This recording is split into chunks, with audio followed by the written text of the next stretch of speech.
გადავშალოთ ბიბლია.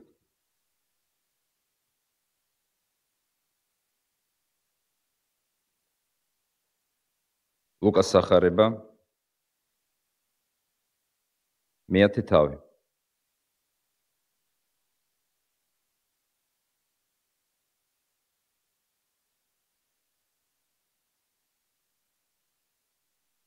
კითხულობთ 29 მუხლიდან. ლუკას სახარება მეათე თავი 30-37. უპასუხო იესომ და უთხრა: ერთი კაცი მიდიოდა იერუსალიმიდან იერიხოს და დაესხნენ ყაჩაღები. ტანსაცმელი გახადეს, დაჭრეს და წავიდნენ. ის კი ცოცხალ მკვდარი მიატოვეს. შემთხვევით ერთმა მღვდელმა ჩაიარა იმ გზაზე, დაინახა იგი და გვერდი აუქცია. ასევე ლევიანმა ჩაიარა იმ ადგილას, დაინახა და გვერდი აუქცია. მერე ვიღაც სამარიელმა გამოიარა, დაინახა და შეიცოდა. მივიდა მასთან, ჭირილობები შეუხვია, ზედ და ღვინო დაასხა, შესვა თავის პირუტყზე, მიიყვანა სასტუმროში და იზრუნა მასზე. მეორე დღეს ამოიღო 2 დინარი მისცა სასტუმროს პატრონს და უთხრა: იზრუნე მასზე და თუ ზედმეტი ხარჯი მოგივა, რომ დავბრუნდები, მოგცემო. რას ფიქრობ? ამ სამიდან რომელი უფრო იყო ყაჩაღების ხელში ჩავარდნილის მოყვასი? მან თქვა: რომელმაც წყალობა უყო მას.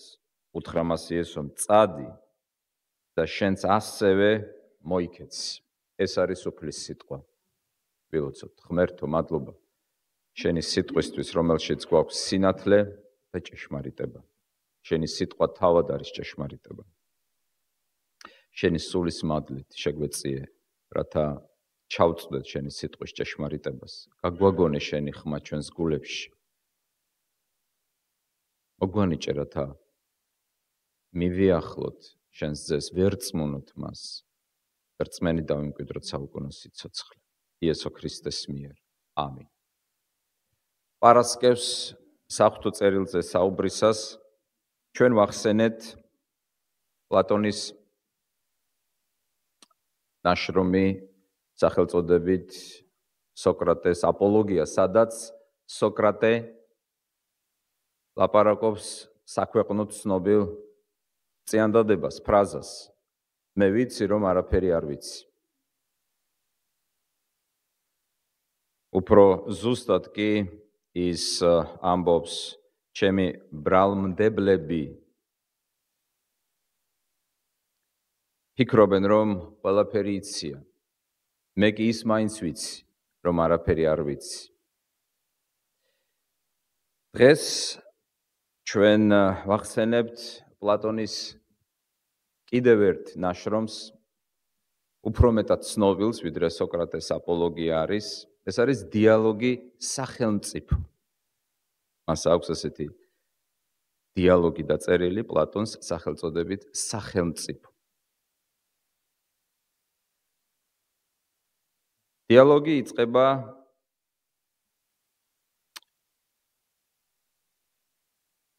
თხრობით იმის შესახებ, თუ როგორ ეპატიჟებიან სოკრატეს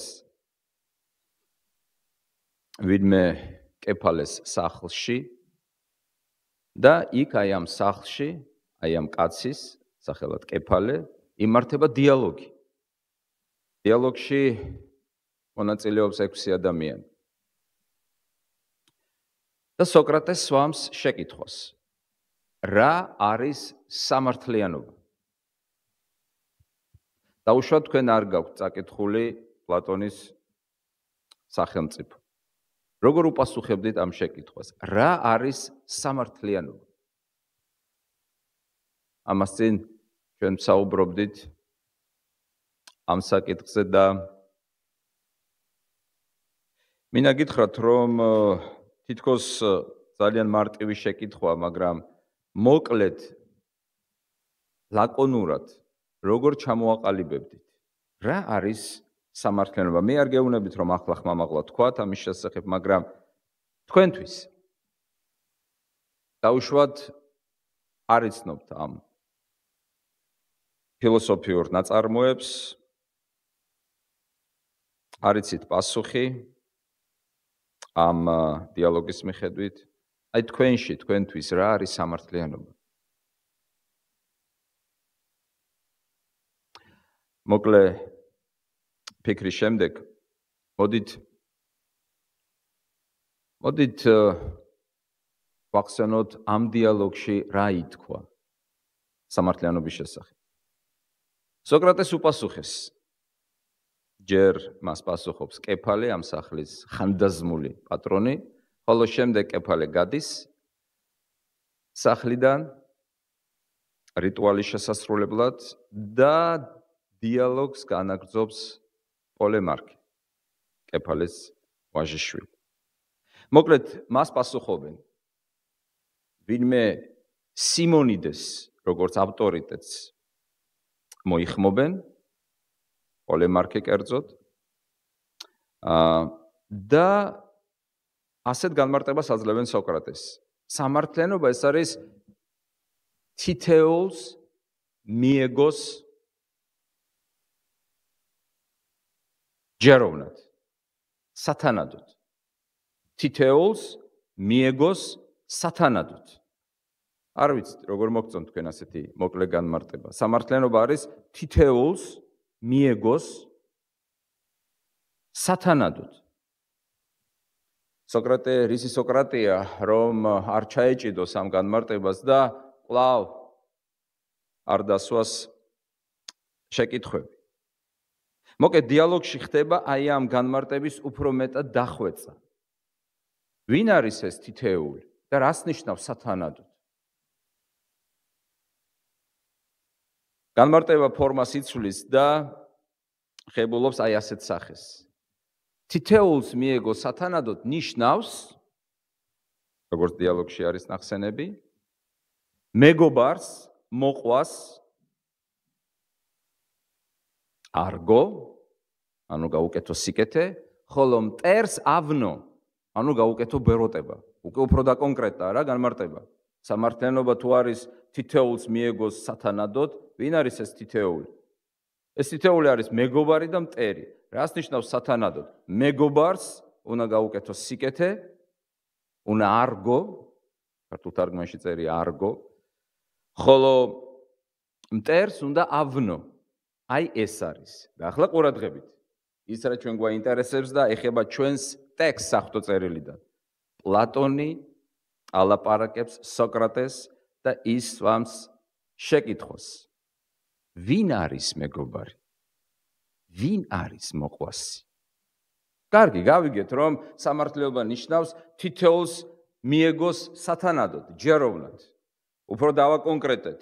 ეს ნიშნავს, რომ მეგობარს უნდა სიკეთე უყო, უნდა არგო, სარგებელი მოუტანო, ხოლო მტერს უნდა ავნო, ბოროტება უნდა მოუტანო. მეგობარი უნდა ააშენო, მტერი უნდა დააქციო. მაგრამ სოკრატე სვამ შეკითხვას. კარგი, გავიგე, რომ ეს არის სამართლიანობა, მაგრამ მეგობარი ვინღა? ამიხსენი მეგობარი ვინღა? როგორ იწყება ჩვენ მიერ წაკითხული ტექსტი? რა სიტყვით? აი რომელი სიტყვით? შეხედეთ თავად ტექსტს. მე მინდა რომ ჩვენ ერთად გავიაროთ დღეს ერთად განვიხილოთ, ერთად ვისაუბროთ ამ ტექსტის შესახებ. როგორ იწყება ჩვენ მიერ წაკითხული ნაწყვეტი? რა სიტყვით? ნახეთ? უპასუხა. უპასუხა, ეს ძალიან მნიშვნელოვანია. უბრალოდ არ იწყებს იესო იგავზე საუბარს, იგავს უბრალოდ არ წარმოთქვამს. ამას აქვს ძალიან დიდი მნიშვნელობა ამ იგავის გასაგებად. უპასუხა, ეს იგავი არის სიამოვნებაში პასუხი. ეს არ ნიშნავს, რომ იყო სიჩუმე და იესო იწყებს ლაპარაკს. მას გაუჩნდა აზრი, რომ რაღაცა ეთქვა. არა, იყო დიალოგი. დიალოგი. რა დიალოგი იყო? ახლა ჩვენ რასაც ვაკეთებთ, ამას ქვია ლიტერატურული კონტექსტის განხილვა. ანუ ეს სიტყვები იგავი კეთილ სამარიელზე რაღაცა ვაკუუმში ლიტერატურული კონტექსტის წინსწრები, აზრების, მუხლების გარეშე არ გაჩენილა, არ თქმულა. დიალოგი იყო ვისა და ვის შორის? ქრისტესა და, თუ წავიკითხავთ, ქრისტესა და რჯულის მცოდნეს შორის. ჩვენ დავიწყეთ კითხვა რომელი მუხლიდან? 30. შეხედეთ 25 მუხლში, ანუ 5 მუხლით წინ. როგორ იწყება ყველაფერი? დიალოგი იწყება. აჰა, ერთი ჯულის მცოდნე წამოდგა და თქვა, რა უნდა გავაკეთო მოძღვარო, რომ საუკუნოს სიცოცხლე დავიმკვიდრო. ხედავთ?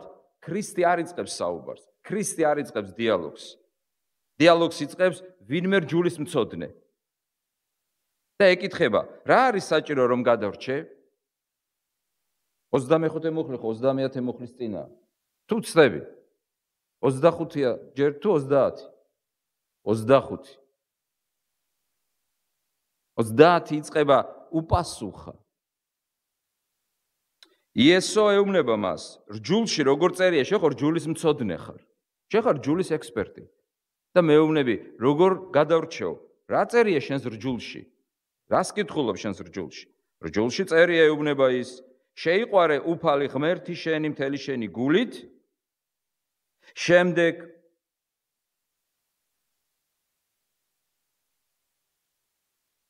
მოყვასი შენი როგორც შენი თავი. იესო უთხრა სწორად? კი ბატონო, სწორია, რასაც ლაპარაკობ. მაგრამ მიაქციეთ ყურადღება. რჯულის მცოდნე სვამ შეკითხვას, ვინ არის ჩემი მეგობარი? რა კითხვა დასვა სოკრატემ? ვინ არის მეგობარი? თხზულება დაიწერა სახელმწიფო დაახლოებით 380-370 წლებს შორის. ქრისტეს შობამდე, რა თქმა უნდა, ეს არის მე-4 საუკუნე. და იგივე შეკითხვა, ოღონდ სხვა დიალოგში. იქ იყო დიალოგი სოკრატესა და აი 5 მოსაუბრეს შორის, კეფალე, პოლემარქე, მისი შვილი. აი სწორედ მათთან დაისვა ეს შეკითხვა. ვინ არის მეგობარი? ვინ არის მოყვასი ჩემი? ვის გაუკეთო სიკეთე? ვის გაუკეთო სიკეთე? მანახეთ მეგობარი. კარგი, სამართლიანობა არის მეგობარს გაუკეთე სიკეთე. დამანახეთ, მომიყვანეთ მეგობარი, რომ გაუკეთო სიკეთე. ზუსტად სხვა დიალოგში, ანუ დაახლოებით რამდენი წელი გავიდა? 370-375 წლიდან ქრისტეს აი ამ დიალოგამდე 400. დაახლოებით 400 წელი. თუ ჩავთვალოთ იესო უკვე 30 წლის არის, ან ცოტა უფრო მეტი, 400 წლის შემდეგ სხვა დიალოგი გაიმართა, რომელიც სახარებაშია მოცემული, იგივე შეკითხვით, მეგობრებო. ხო საინტერესოა. იგივე შეკითხვით. ვინ არის ჩემი მეგობარი? დღესაც იგივე შეკითხვა ისმის. ვინ არის ჩემი მეგობარი? ვის გაუკეთო სიკეთე? იგივე შეკითხვა. ვინ არის ჩემი მეგობარი? როგორ პასუხობს იესო ამ შეკითხვას? აი ეს არის მთავარი აღმოვაჩინოთ ამ ტექსტში. ერთი უკვე ვთქვით, გავითვალისწინეთ ლიტერატურული კონტექსტი, რო არ გავცდეთ ტექსტს, რო რაღაც გაუკუღმართებული აზრი არ გამოვიტანოთ წაკითხულიდან. თქვით რომ ეს სიგავე არის პასუხი შეკითხვაზე. რა შეკითხვაზე? ვინ არის ჩემი მეგობარი? ანუ თუ ჩვენ აი ამ წინაპირობას მოუხსნით, მაშინ ეს სიგავი შეიძლება 1000-ნაირად განმარტო. 1000-ნაირი აზრი გამოიტანო. მაგრამ თუ გავითვალისწინებთ რომ ეს სიგავი ამიგავის კითხვისას ეძიე პასუხი. იესო პასუხს ცემს. ვიდრე მიეცემოდე ალეგორიას, პასუხი არის ამიგავში შეკითხვაზე. ანუ აქ მთავარი აი ამ ტექსტში 30-დან 37-მდე ამიგავის თხრობისას ქრისტე აძლევს ვრცელ პასუხს. იგავის სახით აძლევს ვრცელ პასუხს. ვინ არის ჩემი მეგობარი? ვინ არის ჩემი მოყვასი? ვისაც უნდა რა გაუკეთო? ვარგო, სიკეთე გაუკეთო. მადლობა ღმერთს, რომ ამიგავს თავად ქრისტე განმარტავს.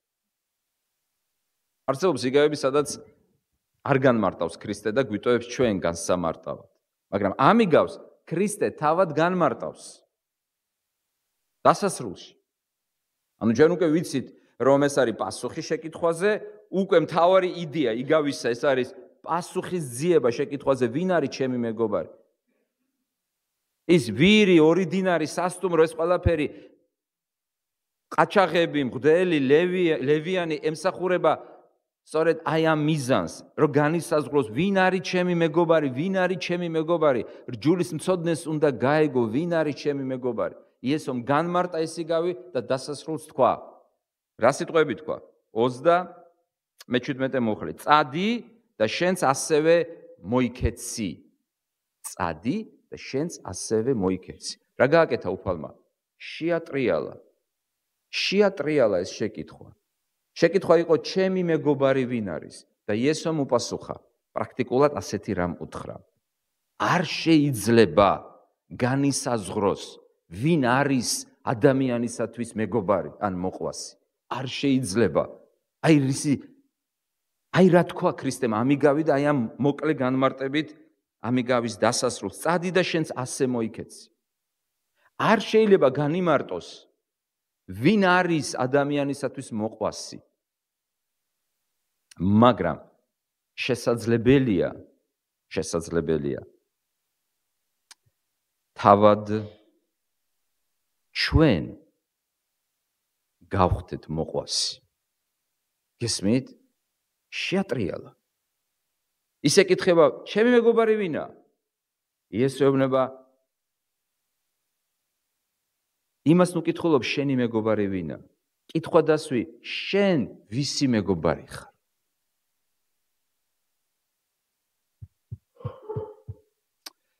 როდესაც იესომ დაამთავრა იგავის მოყოლა, კითხვა დაუსვა შემხვედრი რჯულის მცოდნეს, რომელმაც დაუსვა ეს თავდაპირველი შეკითხვა.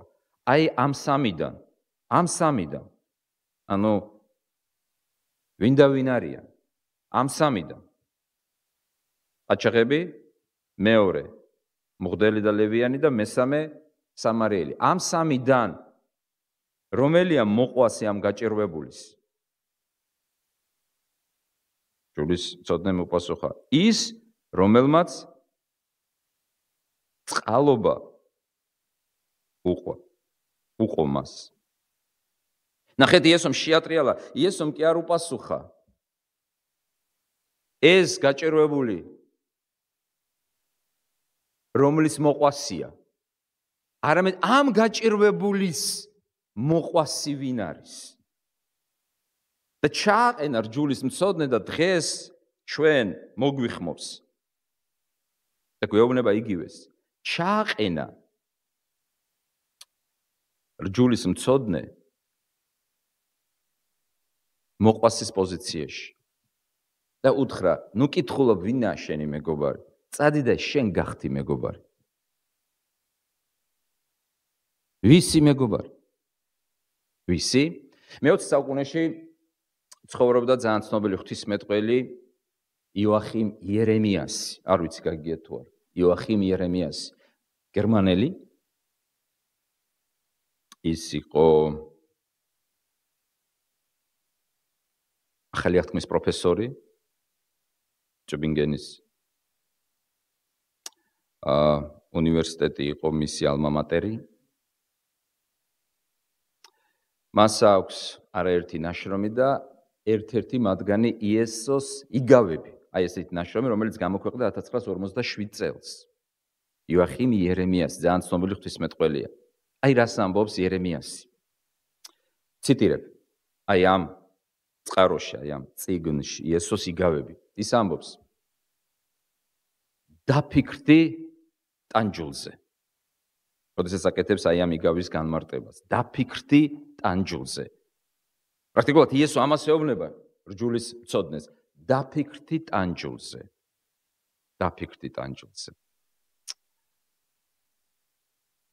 წარმოიდგინე შენი თავი დაზარალებულის ადგილას. აი ამას ეუბნება ქრისტე. გესმით თუ არა, ხვდებით თუ არა შინაარს? დაანებეთ თავი ამ ალეგორიებს. ეძებეთ პასუხი შეკითხვაზე, ვინ არის ჩემი მეგობარი ამ იგავში. იერემიასი ამბობს, დაფიქრდით ტანჯულზე, წარმოსახე, წარმოიდგინე, შენი თავი ტანჯულის, დაზარალებულის ადგილას. მაშინ დაინახავ.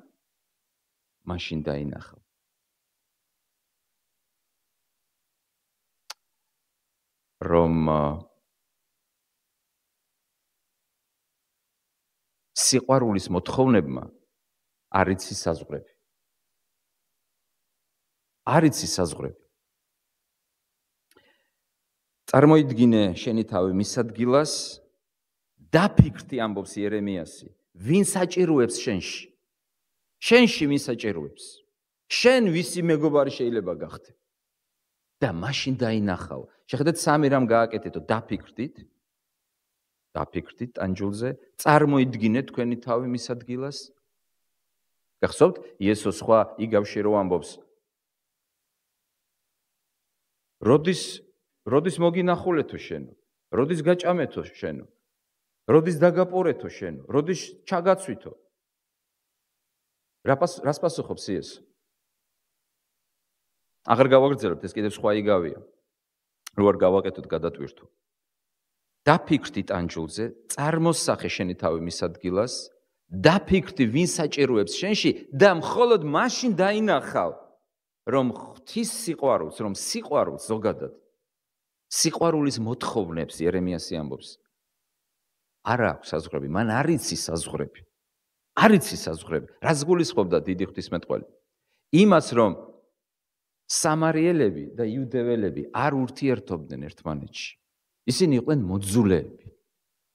და ვინ გაუწია დახმარება? მოძულები. მაშასე საბრალო დაზარალებულის მიმართ განხორციელებული ქმედებების მიხედვით ჩვენ ამიგავში სამი მხარე გვაქვს. სამი მხარე. ასია თუ არა? 4, 5 თუ 3? 3-ია. აი ამ საბრალოზე, ტანჯულზე მის მიმართ განხორციელებული მოქმედებების მიხედვით რამდენი მხარეა იგავში? 3. რადარა? ჩამოვთვალოთ. 1 ყაჩაღები, მეორე მხარე ვინ არის?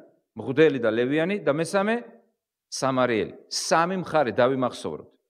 ჩვენ შეიძლება ერთ-ერთი აღმოჩნდეთ ამ 3-ში. რა არის ჩვენი საუბრის და რა არის თლიანად სულისკვეთება ამ ტექსტისა? რა დარიგება? იესომ თქვა, წადი და გახდი მეგობარი. დღეს ქრისტე თითოეულ ჩვენგანს მოუწოდებს და ეუბნება, წადი და გახდი მეგობარი. წადი და გახდი მოყვასი. ნუ კითხულობ, ვინაა შენი მეგობარი? იკითხე, დაუსვი შენს თავს შეკითხვა, შენ ვისი მეგობარი ხარ? შენ ვისი მეგობარი ხარ? შენ შეგიძლია იყო ან ძარცველი, ან მღვდელი და ლევიანი, ან კეთილი სამარიელი. რომელი ხარ მათ შორის? ძარცვავ? ტოვებ? არ აღმოუჩენ დახმარებას, როცა გაქვს ამის რესურსი და ძალა, თუ შენ სიყვარულს არ აქვს საზღვარი და შენ არ უყურებ ვინ არის ის? შენთვის თავარი რომ მას ჭირდები შენ. ეს არის ამიგავის დედააზრი. ეხლა ცოტაოდენ ჩავერთოთ დეტალებში. პირველი, ჩვენ უნდა წავიდეთ იესოს სიტყვების მიხედვით და ზუსტად ასევე უნდა მოვიქცეთ. ვის გულისხმობდა იესო, როდესაც თქვა, წადი და ასე მოიქეციო? ყაჩაღებს, ხო? წადი და თქვენს ყაჩაღებებით მოიქეცით. ხო ასე ამბობდა იესო? არა? დარწმუნებულები ხართ? დიდი ცოდნა უნდა ამ აზრის გამოტანას. წადი და თქვენს ასე მოიქეცით. დააყაჩაღეთ. გაძარცვეთ. რა გააკეთეს ამ ყაჩაღებმა სინამდვილეში? ტკივილი მიაყენეს ადამიანზე. იყო თუ არა ასე? ტკივილი მიაყენეს, ცემეს, დააგდეს. კარგად ცემეს.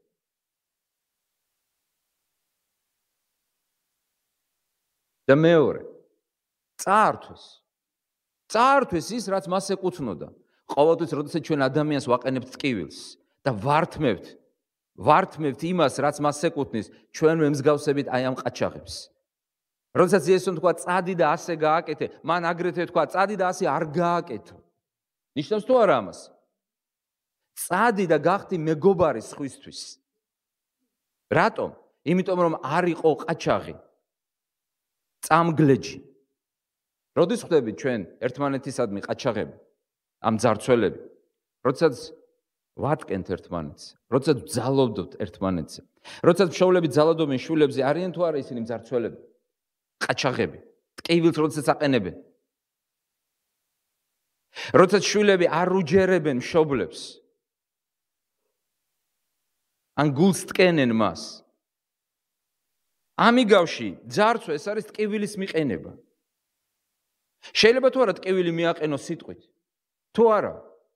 თუ მან და მაინც უნდა მოხვიდე და მან და მაინც უნდა გაქურდო. არ შეიძლება სიტყვით გაქურდო ვინმე ან გაძარცვა. არ შეიძლება წაართვა სხვანაირად. როდესაც შენ კარიერული წინსვლისათვის გადაული შენს მეტოქეს, შენს თანამშრომელს, შენ ძარცავ თუ არა მას სამსახურში. როდესაც ავრცელებს შენს მეგობარზე, ან შენს თანამშრომელზე, შენს კოლეგაზე, შენს ძმაზე, შენს დაზე სხვადასხვა პასკვილს და გამოდიხარ ცრუმოწმეთ მის წინააღმდეგ, ხარ თუ არა მძარცველი? აყენებ თუ არა ტკივილს ადამიანს? როდესაც შენ სხვის ღირსებას და სახელს ლახავ, ხარ თუ არა ქურდი? როდესაც სხვის ჯანმრთელობაზე ძალადობ, ხარ თუ არა მოძალადე? ხარ თუ არა ძარცველი, როგორც აი ამ იგავში? როდესაც შენ ქირავ მშრომელ კაცს და ის აკეთებს თავის სამუშაოს, ხოლო შემდეგ არ აძლევ გასამრჯელოს, ხარ თუ არა მძარცველი? ან ისი აღარ აძლევ, რაც მოურიგდი? როცა შენ მოურიგდები ადამიანს, სიტყვით დაპირდები და არ შეასრულებ, ატკენ თუ არა მას გულს? რა თქვა იესომ? წადი და ასე მოიქეცი. ვის გულისხმობდა? მძარცველებს? არა. რა გააკეთეს მათ? ისინი იყვნენ ნამდვილი ბოროტები.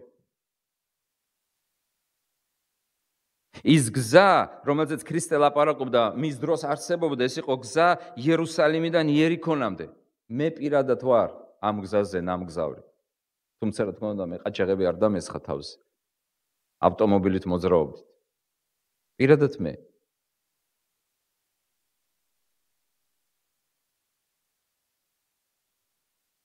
იესოს დროს ეს იყო რეალური ნამდვილი გზა, როცა ადამიანი მოძრაობდა ამ გზაზე, მაგრამ ეს გზა იყო დაუცველი გზა. გზა, სადაც იკრიბებოდნენ ბოროტი ადამიანები, ყაჩაღები, ავაზაკები. ზუსტად იგივე სიტყვა არის გამოყენებული, როდესაც ლაპარაკია ავაზაკზე. ავაზაკზე.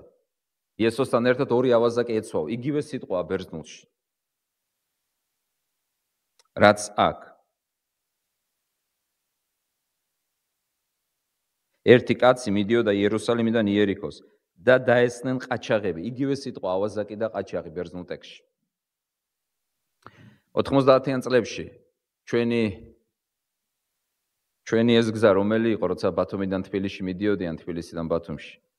ყაჩაღები რომელ ადგილას გამოდიოდნენ და ყაჩაღებდნენ? შეკვეთილი? თქვენ ბევრმა შეიძლება უკვე ვინც ახალგაზრდა არ იცის. შეკვეთილი. ეს იყო შიში და ძრწოლა.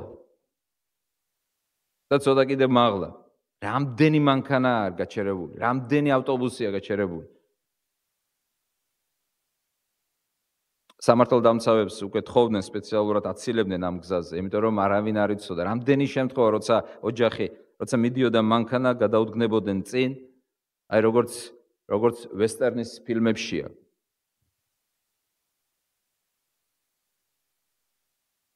ჩემი ირმა მიყვებოდა, ასეთი გზა აგრეთვე იყო თბილისი-ქარელი. როდესაც დაძაბული მდგომარეობა იყო, მივდიოდით ახალ წელს სოფელშიო და ირმა, მამა, დედა, ძმა, ლაშა უცბად საიდანღაც ბეტერი გადმოდგა გზაზე, გადმოიყვანეს ყველა და ეს მიაყენეს. ნიღბიანება, ავტომატებით. სად მიდიხართ, რატომ ყველაფერი კარგად დამთავრდა, მაგრამ მინდა რომ წარმოიდგინოთ, ეს იყო რეალური, ეს არ არის მოგონილი ამბავი, რაც იესომ თქვა, კი იგავია, მაგრამ ეს ნამდვილად ხდებოდა. ნამდვილად აყაჩაღებდნენ ამ გზაზე ადამიანებს. მაგრამ იგავია და ეს იგავი გვასწავლის, რომ შეიძლება შენ არ დადგე ამ გზაზე, მაგრამ დღეს ჩვენ ძარცვავდეთ, ვატკენდეთ, ვართმევდეთ ერთმანეთს. როცა ვართმევთ, როცა ტკივილს ვაყენებთ, ჩვენ მემსგავსებით აი ამ ძარცველებს. იესო ამ სწადით ასე არ გააკეთა. მეორე ჯგუფი, მეორენი ვინ არიან? მღვდელი და ლევიანი. ერთი შეკითხვა მაქვს. ლევიანი და მღვდელი იერუსალიმიდან იერიქონში მიდიოდნენ თუ იერიქონიდან იერუსალიმში? მე მინდა რომ ტექსტს ახლა ჩახედოთ, რამოდენიმე წამს მოგცემ დროს, რომ თქვენ თავში გაანალიზოთ და რაღაცა პასუხი გქონდეთ ამ შეკითხვაზე. პასუხი გასაგებია თუ არა? რატომ დავსვი ეს შეკითხვა? ახლა ვიგეტყვით. მაგრამ შეკითხვა ასეთია. შეკითხვა გასაგებია? რომელი გთხოვთ, თქვენთვის გთხოვთ. ხმადაბლა თქვენთვის იმჟელეთ, იფიქრეთ და გაეცით პასუხი. მღვდელი და ლევიანი იერუსალიმიდან იერიქონში თუ იერიქონიდან იერუსალიმში მიდიოდნენ ამ იგავში? აი ვკითხულობ მაგალითად. ასევე შემთხვევით ეს ვისაც შემთხვევითობის რჯერა, შემთხვევით, იმიტომ რომ ბიბლიის თანახმად არ არსებობს არც შემთხვევითობა და არც ბედისწერა. გჯერათ თუ არა ამის? არანაირი შემთხვევითობა და ბედისწერა არ არსებობს. არსებობს განგება. განგება. ხშირად გვსმენია შემთხვევით. კი, ასე ჩანს. მაგრამ სინამდვილეში ასე არის თუ არა. შემთხვევით ერთმა მღვდელმა ჩაიარა ამ გზაზე და დაინახა იგი. ჩემი შეკითხვა ჩაიარა, საიდანსად მიდიოდა? იერუსალიმიდან იერიქონში თუ იერიქონიდან იერუსალიმში? რატომ გეკითხებით ამას? შემდეგი მუხლი, ასევე ლევიანმა ჩაიარა იმ ადგილას. ამბობენ რომ ლევიანი და მღვდელი მიდიოდნენ ეკლესიაში ღვთისმსახურებაზეო, ასე განმარტავენ. და რა ხა ეჩქარებოდათ, მსახურება იწყებოდა. მსახურება იწყებოდა. უნდა გაჩერებულიყვნენ, უნდა მიეხედათ. ხვდებით ხო რაზე ვსაუბრობ? განმარტება ასეთი. მიდიოდნენ ტაძარში. თუ ტაძარში მიდიოდნენ, მაშინ მარშრუტი როგორი იყო? იერიქონიდან იერუსალიმში თუ იერუსალიმიდან იერიქონში? იერიქონიდან იერუსალიმში. რატომ? იმიტომ რომ ტაძარი სად იყო? იერიქონში იყო თუ იერუსალიმში? იერუსალიმში. განმარტავენ ასე, რომ ისინი მიდიოდნენ ტაძარში მსახურებაზე და რა ეკნათ? 11 საათზე მსახურება იწყება და გზაზე გაშხლართული ადამიანია, სისხლში ცურავს. რა ვქნა, დავაგვიანო მსახურებაზე.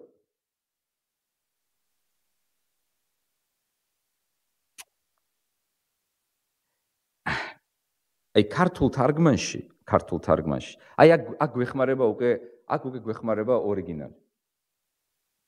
პირდაპირ გეტყვით, ორიგინალი გვეხმარება, ანუ დედანი, ბერძნული ტექსტი. აი ორიგინალში წერია არა ჩამოიარა, არამედ ჩადიოდა.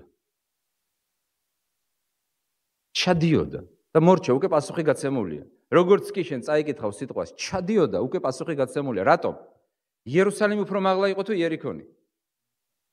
იერუსალიმი. აი როცა ჩვენ მივდიოდით იერუსალიმიდან იერიქონში, პირდაპირ საზომი იყო, აი გაიხედავდი, რამდენი მეტრო ჩადიხარ ქვემოთ. ლაპარაკია რომ მღვდელი ჩადიოდა, უკვე საიდანსად მიდიოდა? იერუსალიმიდან იერიქონში. ამიტომ განმარტება რომ თითქოს ისინი მიდიოდნენ ტაძარში მსახურებაზე, გამორიცხულია, არ არის სწორი, არ შეესაბამება საღვთო წერილის ტექსტს. დარწმუნდით? კი, დარწმუნდით თუ მე ლაპარაკობ მართალს რომ აქ წერია ჩადიოდა. შეგიძლიათ გადაამოწმოთ. ეხლა შეხედეთ. რატომ მიდიოდა იერიქონში? აქ უკვე ისტორიული კონტექსტი გვჭირდება. რატომ მიდიოდა იერიქონში? დაპატიჟეს იქ დაბადების დღეზე. იმიტომ რომ იერიქონში იყო მღვდლების და ლევიანების დასახლება. იქ ცხოვრობდნენ. ეს იყო კორპუსი, მხატვრების კორპუსი, მშენებლების კორპუსი, რკინიგზის მუშაკთა კორპუსი. აი ესეთი ქალაქი იყო გამოყოფილი, იერიქონი მღვდლების ქალაქი იყო. და როდესაც ერთკვირიანი წირვის შემდეგ ერთკვირიანი წირვა მთავრდებოდა, წირის ყრით თითოეულს ერგებოდა გარკვეული დრო ღვთისმსახურებისათვის მიდიოდა სახში. იერუსალიმიდან სახში რო წასულიყო მღვდელი სადმე წასულიყო? იერიქონში. ესე იგი ჩადიოდა. ეხლა შეხედეთ. ეს საბრალო ადამიანი დაგდებული არის სისხლში ცურავს გზაზე. ეს გზა არის იერუსალიმიდან იერიქონში, ან იერიქონიდან იერუსალიმში. მღვდელი მოდის. ეკლესიაში მიდის თუ ეკლესიიდან მოდის? ეკლესიიდან მოდის. რა უშლიდა მაშინ ხელს? რა უშლიდა მაშინ ხელს მღვდელს დახმარებოდა? ის ხო აღარ მიდიოდა ეკლესიაში, დაამთავრა მსახურება, დარჩა. აი როგორ ჩვენთან მთავრდება მსახურება ზოგი გარბის მაშხალასავით. მაშხალასავით. მოიხედავ სადა აღარა, გინდა დაელაპარო აღარა გაქრა, სად არის? ეჩქარება. შია, საქმეა, დაბადების დღე აქვს, არ ვიცი, 1000 რაღაცა აქვს. ყველაფერი ამ დღეს აქვს მანდამაც. კითხვას ვსვამ. ეკლესიაში არ მიდიოდი. არ გეჩქარებოდა ტაძარში. ვერ გაიმართლებ თავს, რომ აი ღმერთს ხო პირველ ადგილას უნდა დავაყენო. შენ მოკვდი, მაგრამ მე ღმერთს უნდა ვემსახურო. გავიგეთ. რა გიშლიდა ხელს, მიდიოდი სახში. ნალოცი, გამოლოცილი, ნაქადაგარი, რა გიშლიდა ხელს, დახმარებოდი ადამიანს. შეკითხვა. ვერ ვუპასუხებ, გთხოვთ, ხმადაბა. ჩვენს თავში ვუპასუხებ.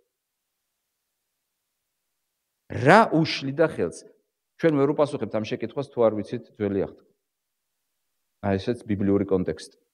ვერ ვუპასუხებთ, ზოგი ამას რაში გჭირდება ძველი აღთქმა? ვერ ვუპასუხებთ ამ შეკითხვას პირდაპირ მნიშვნელობით. არ არის პასუხი.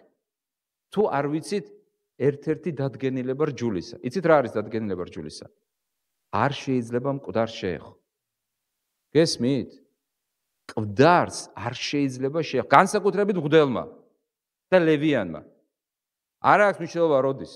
24 საათის განმავლობაში არ უნდა შეეხო მკვდარს. რატომ? როგორც კი ადამიანი შეეხებოდა მკვდარს, ხდებოდა როგორი რიტუალურად უწმიდური. მეცაც გეტყვით, ფარისეულებმა გააზვიადეს, როგორც მათ შვევოდათ და უფრო გამძაფრეს ეს ნორმა და თქვეს, არა მარტო არ უნდა შეეხო მკვდარს, შენი ჩრდილი თუ დაეცვა გასვენებულს, უკვე უწმიდური ხარ.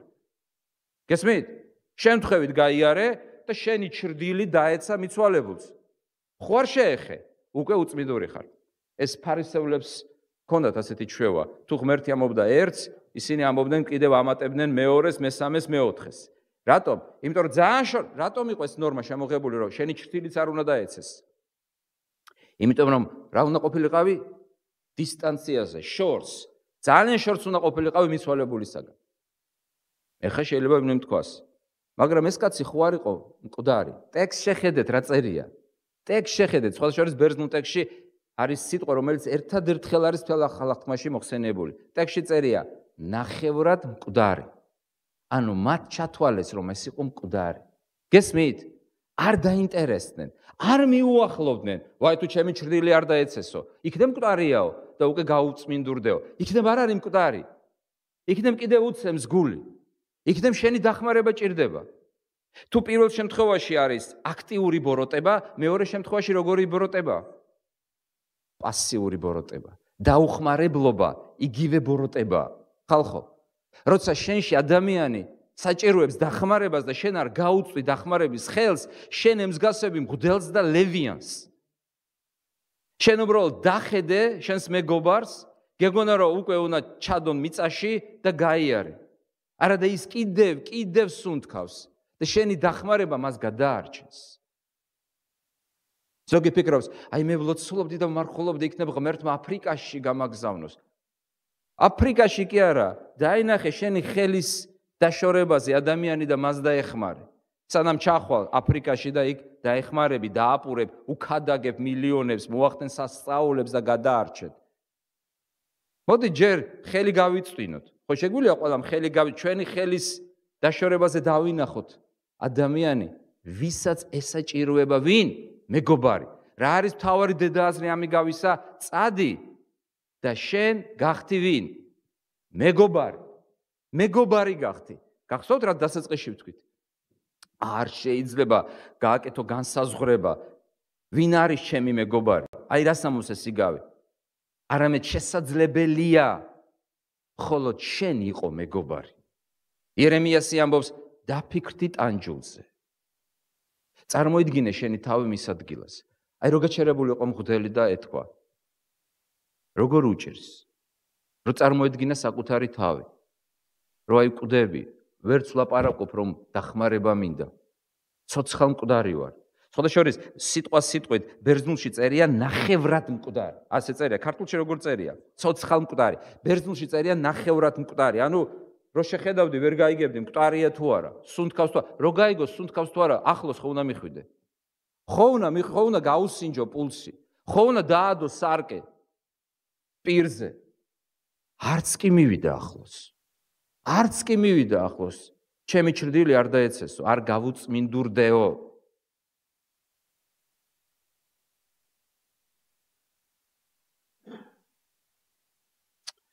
იცით, ბალზაკი წერს მამა გორიოში. ამ დიდებულ ნაწარმოებში არის საოცარი დიალოგი, რომელიც შედგა ვოტრენსა და რომელიც ბოროტმოქმედი იყო ეჟენს შორის, ახალგაზრდა სტუდენტი, ნორჩი ახალგაზრდა. და ვოტრენი მას თავაზობს დანაშაულებრივ გეგმას და სარგებელს ანახებს, თუ ჩაერთვება ამ გეგმაში. დაიწყეთ კითხვა მამა გორიოსი. არა. და ამბობს ასეთ სიტყვა, ბევრ ამას ამბობს ხოთე შორის. რელიგიაზე ღმერთზე ამბობს ასეთ სიტყვებს. ცხოვრების ჭეშმარიტი სინამდვილე ეს არის, ეუბნება ვოტრენი ეჟენს. ის ყოყმანობს, როდესაც მან გაანდო ეს ბოროტი გეგმა, წარმოუდგენლად მიიჩნია ამ გეგმაში მონაწილეობა. შემდეგ როგორ ვითარდება, არ მინდა სპოილერი გავაკეთო, ნახავთ. და ჯერ ეს იყო მისთვის ცივი შხაპი, არის ის რა გააკეთოს. თავაზობს ასე გავაკეთოთ და იქნები მილიონერი. მილიონერი. შენ არ გაისვრი ხელს, მე გავისვრი ხელს. მაგრამ მე სარგებელი უნდა მანახო. ძალიან ბოროტ გეგმას თავაზობს და ამბობს ასეთ სიტყვებს ვოტრენი. ეს არის ცხოვრების ჭეშმარიტი სინამდვილე. ნუ თუ არ წააგავს ის სამზარეულოს, რომელიც ყარს,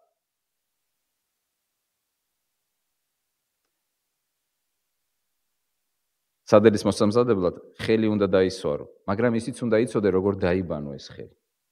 აზრი გესმით ხო ეს მეტაფორა? სწორედ აი ამგვარი სიტუაცია სუფევს ჩვენ სიგავში. ერთი მიდის და განზრახ ბოროტებას სჩადის.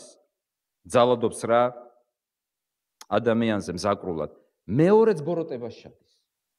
მეორე მხარე არ არის ბოროტი, გეკითხებით. იცით თუ არა რომ სისხლის სამართლის დანაშაულია უმწეობაში ყოფისთვის დახმარების აღმოჩენაზე უარის თქმა. მახსოვს ჩვენი პროფესორი სისხლის სამართალში ასეთი მაგალითი მოგვიყვა, როდესაც აი ამ ნორმის განმარტებას ახდენდა. დაუშვათ მიდიხართ მტკვრის სანაპიროსო. და იქ ნახეთ ადამიანი ჩავარდა. თქვენ წინაშე გადახდა და ჩავარდა. თქვენ ჩავარდა. სტვენით გაიარეთ, გააგრძელეთ გზა. თქვენ დანაშაული ჩაედინეთ თუ არა?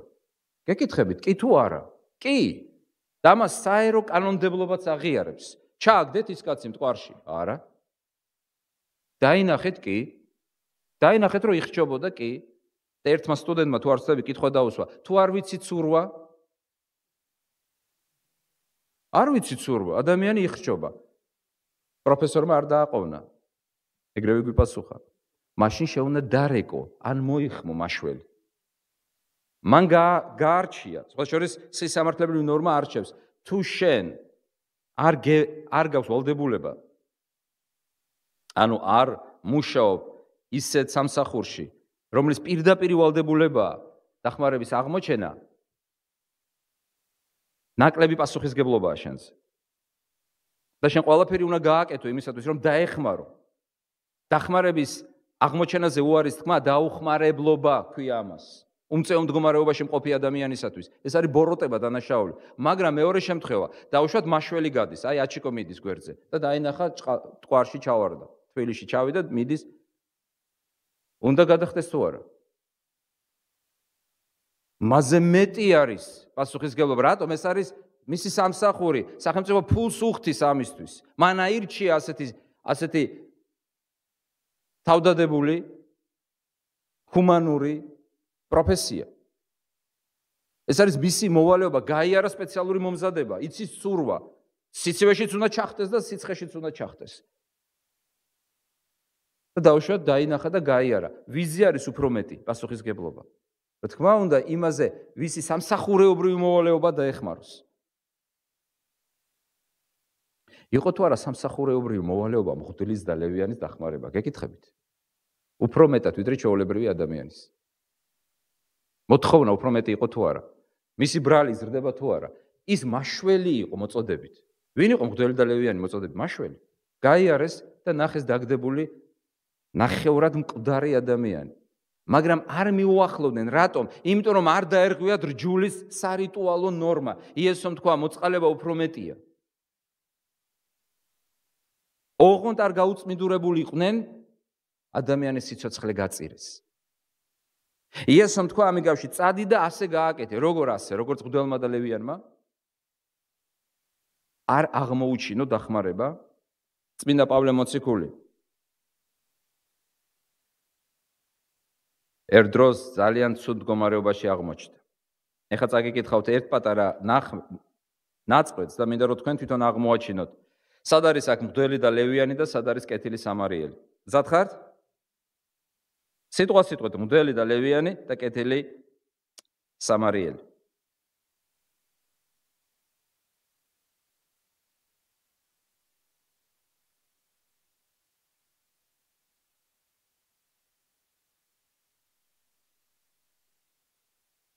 ეს არის მისი წერილი.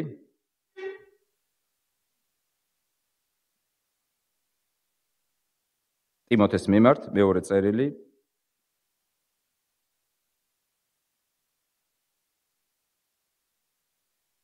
მეორე წერილი ტიმოთეს მიმართ და არა პირველი თავი. ვკითხულობთ მე-15 მუხლიდან. მე წავიკითხავ თქვენ უბრალოდ მოგუსმენთ. მე მინდა რომ ეს ნაწყვეტი ჩვენს თავარ ტექსტში ადაროთ. შენ იცი რომ აზიაში მიმატოვა ყველა. ანუ ბოროტი არ გამიკეთა უშუალოდ. როგორც ყაჩაღებმა და ავაზაკებმა მიმატოვეს. როცა მას ყველაზე უფრო ჭირდებოდა დახმარება. მათ შორისა ფიგელოსი და ερμოგენესი. უფალმა მისცეს წყალობა ონისიფორეს სახლს, ვინაიდან მან მრავალჯერ გამამხნევა და ჩემი ბორკილების არ შეერცხვა. არამედ რომში მოსული გულმოდგინეთ მეძებდა და მომნახა. მისცეს მას უფალმა, რომ ჰპოვოს უფლის მიერ წყალობა იმ დღეს, ხოლო რაც ეფესოში სამსახური გაუწევია, შენ უკეთ იცი, ვინ არის აქ მღვდელი და ლევიანი და ვინ არის კეთილი სამარიელი? რა თქმა უნდა, ეს ორი ვაჟბატონი, ძალიან ცნობილი პიროვნებები, ვინაიდან წმინდა პავლე მოციქული მათ სახელებს ახსენებს, ფიგელოსი და ερμოგენოსი, ემსგავსება თუ არა მღვდელსა და ლევიანს. მიატოვეს გაჭირვებაში მყოფი დიდი მოციქული. მაგრამ ვინ არის ონისიფორე? კეთილი სამარიელი, რომელსაც არ შერცხვა მისი. არავინ არ თქვას, რომ მე ამ ადამიანთან მქონდა ურთიერთობა, არ შერცხვა. მივიდა და გაშლილად აღმოუჩინა დახმარება. ჩვენ თქვით, რომ ჩვენ სიგავში დაზარალებულის მიმართებაში განხორციელებული მოქმედებების მიხედვით სამი მხარეა. ერთი ყაჩაღები და ავაზაკები, მეორე მღვდელი და ლევიანი. პირველებმა ჩაიდინეს აქტიური ბოროტება, მეორეებმა პასიური ბოროტება, არ აღმოუჩინეს დახმარება, ვისაც ჭირდა, ვისაც უჭირდა. მაგრამ არის მესამე მხარე, კეთილი სამარიელი. იცით, როდესაც იესო ამიგავს ლაპარაკობდა, წარმოიდგინეთ ეფექტი მსმენელთა შორის. ალბათ ისინი ელოდებოდნენ, რომ ყველა აი ამ უბედურების შემდეგ იესო ბოლოს და ბოლოს იტყოდა და ერთი ებრაელი გამოჩნდა. ეს იყო მოლოდინი. იმიტომ რომ მათ წარმოდგენაში ის უნდა ყოფილიყო მომავალი მზე. ის უნდა ყოფილიყო ყველაზე კეთილი. ის უნდა ყოფილიყო ყველაზე კარგი. და უცებ იესო ამას არა ებრაელი გამოჩნდა, რომელიც სამარიელი. ნეტა სხვა ეთქვა და სამარიელი არ ეთქვა. იმიტომ რომ სამარიელები და ებრაელები ერთმანეთს შორის ტრობას განეცდიდნენ, სიძულვილს განეცდიდნენ. ერთმანეთს უვლიდნენ. თანაც სულ ახლახანს, როცა იესო მესიგავი თქვა, ახლახანს არ ვიცი რამდენად შეიძლება ამას ეთქვას, ამაზე ითქვას. სამარიელებმა ჩაედინეს დიდი მკრეხელობა იერუსალიმის ტაძარში. და უფრო მეტად გამძაფრებული იყო სიძულვილი მათ მიმართ და იესო ამიგავში ლაპარაკობს და გამოიარა ერთმა სამარიელმა. რატომ არა ებრაელმა? და გამოიარა ერთმა ქრისტიანმა.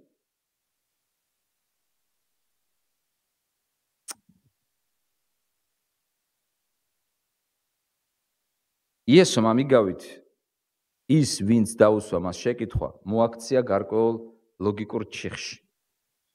იმის მაგივრად რომ მას მოეძებნა შეკითხვა ვინ არის ჩემი მოყვასი. იესომ კითხვა დაუსვა. აი ამ დაზარალებულისთვის ვინ არის მოყვასი? წადი და შენ როცა მან გაიგო პასუხი ის ვინც სიკეთე უყო, წადი და შენც სიკეთე უყავი, ანუ წადი და შენც ასევე მეგობარი გახდი სხვისიო. რის საფუძველზე შეიძლება ჩვენ აღმოუჩინოთ წყალობა, ან გავხვდეთ როგორც ეს კეთილი სამარიელი? რატომ უნდა აღმოუჩინოთ წყალობა? ნეტარი ავგუსტინე ბრძანებს. უფალმა ინება და ამიგავში თავისი თავი დასახა მოყვასად. ერთ-ერთ ჩვენ საგალობელში დღეს მსახურებისას ვგალობდით ლუკა, თუ არ ვცდები, ჩვენი მეგობარი მაღლიდან მოსული, ძლიერ შეგვიყვარა. არ ვიცი, მესამე თუ მეოთხე საგალობელი იყო.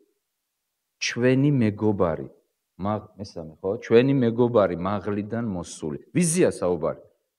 ვინ მოყვასი, ვინ მეგობარი მოვიდა? იესო ქრისტე. ნეტარი ავგუსტინე ამბობს, იესო ქრისტე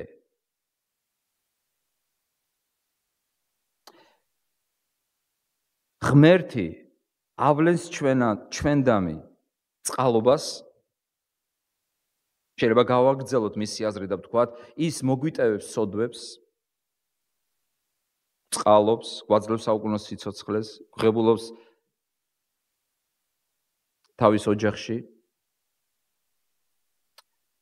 და ამას ყველაფერს აკეთებს თავისი მადლის, თავისი სიკეთის, სახიერების გამო. ამ ყველაფერს. ხოლო ჩვენ ამბობს ნეტარი ავგუსტინე, უნდა უკეთებდეთ ერთმანეთს სიკეთეს მისი გულისთვის, მის გამო. პრაქტიკულად ჩვენ მიერ გაკეთებული სიკეთე ერთმანეთის მიმართ ეს არის პასუხი, გაგრძელება, ანარეკლი, გამოძახილი იმ დიდი წყალობისა, რომელიც მან გვიყო ჩვენ. თუ ის აკეთებს წყალობას ჩვენთვის თავისი სიკეთის მიხედვით, თავისი სიკეთის გულისათვის, ჩვენ უკეთებთ ერთმანეთს სიკეთეს და ხვდებით არა ყაჩაღები, არა ისინი, რომლებმაც არ აღმოუჩინეს დახმარება, არამედ კეთილი სამარიელები. მისი გულისთვის. ის აგრძელებს და ამბობს, როცა უფალი ჩვენ გვიყოფს წყალობას, ჩვენ ვნეტარობთ, განცხრომას მივეცემით. მაგრამ როდესაც ჩვენ ვუყობთ წყალობას სხვებს, ჩვენ ვნეტარობთ მისით. მისით.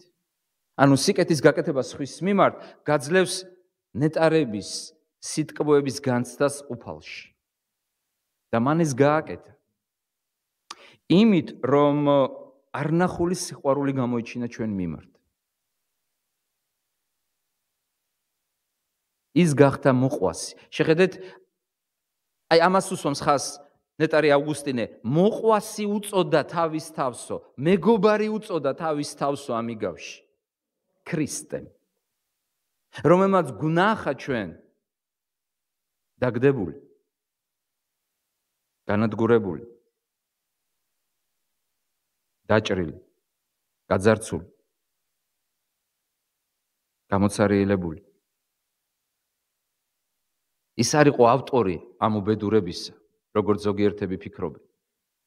მან არ აგვიარა გვერდზე, ვაი თუ არ გავუწმინდურდეო. იესოს ეხებოდნენ უწმინდურები, მაგრამ არასოდეს არ ხდებოდა უწმინდური. ეხებოდნენ ისინი, რომელთაც ჰქონდათ დენა სხეულში, რომლებიც იყვნენ კეთროვნები, მათ არ შეიძლებოდა რომ ვინმე შეხებოდნენ, მაგრამ ეხებოდნენ იესოს, მაგრამ იესო არასოდეს არ ხდებოდა უწმინდური. მან არ აგვიარა, არამედ გამოხატა ჩვენზე დიდი წყალობა. მოგვიშუშა ჭრილობები, აქ წერია იზრუნა. ეს ყველაფერი გააკეთა იმისათვის, რომ ჩვენც წყალობა უყოთ ერთმანეთს.